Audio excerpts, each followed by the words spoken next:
Hello YouTube, so it's time to finally start to review all the signature restaurants I've been to during my September 2017 Walt Disney World trip.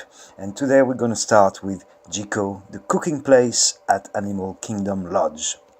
So first off, even if you're not going to eat at Jiko, there's lots of nice restaurants, places to eat in Animal Kingdom Lodge. I would say it's worth a visit if you are going to spend the day at Animal Kingdom theme park. You can catch a free shuttle there that will take you to Animal Kingdom Lodge in like 10 minutes. And the hotel itself is breathtaking. Now, I have a very crappy camera, so you can't really see, but just the lobby is absolutely breathtaking. It smells really nice in there. There's lots of places to go explore. You can go outside.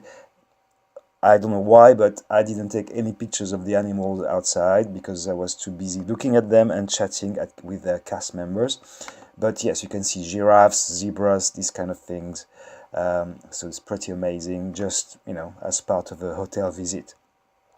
Now, Jiko itself was one of my reservations that I was looking forward to the most, mostly due to reviews I've read online, and also Pete Werner at the Dis always seems to rave about Jiko and the Filet Mignon, etc.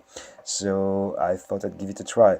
This was our first signature restaurant during our visit, and we're gonna go through what we had and what I thought about it. Overall, slightly disappointing, I would say. But let's go through the dishes. So first of all, of course, the bread service, as you always get in any of the Walt Disney World restaurants. Very nice, warm, crusty bread with like super soft butter. Nothing to complain about here. After that, we had the Taste of Africa, which is normally worth $14. I must mention that we were on the Disney dining plan, so of course we had to pay out of pocket for some dishes, but most of it was covered by the plan. So just to give you an estimation, if you're thinking of going to Jiko and to pay out of pocket.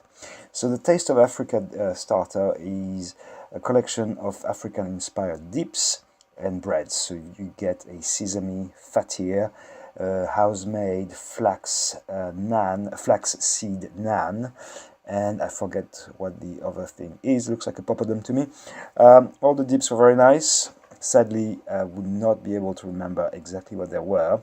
All I know is that it was a very nice starter.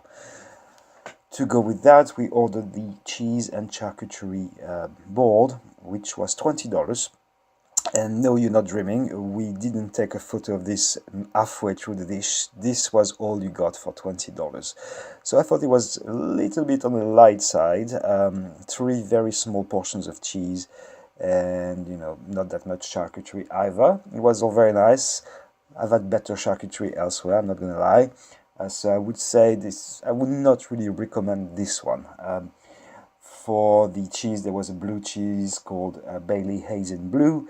There was a Cremant, the cream of Vermont, very nice creamy cheese, and Sea Hive, which is rubbed with wildflower honey and sea salt. The charcuterie included smoked rabbit sausage and elk sausage. So nice, but not amazing, and very small portion. Now after that we had a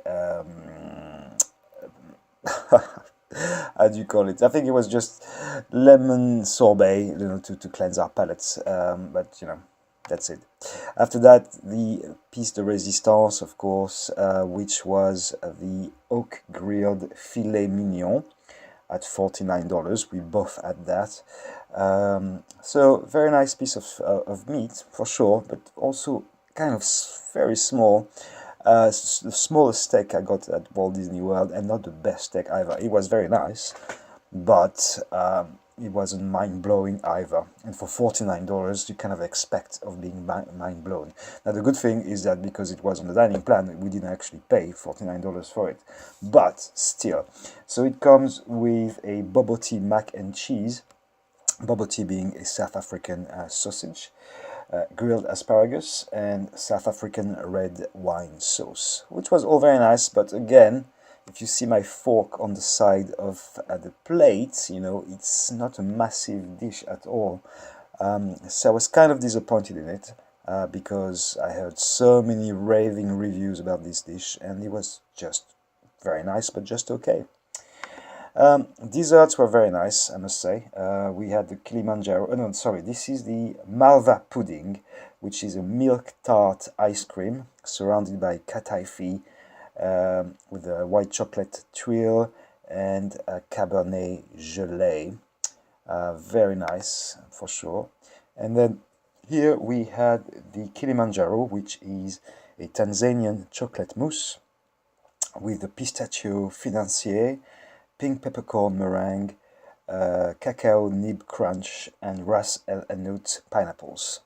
This was $11, the previous one was $13.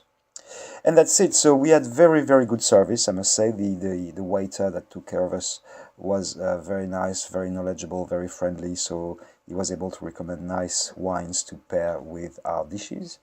But overall, I would give, for the whole experience, a 7 out of 10. And I was really expecting it to be like, you know, 9 or 8 or 9 out of 10.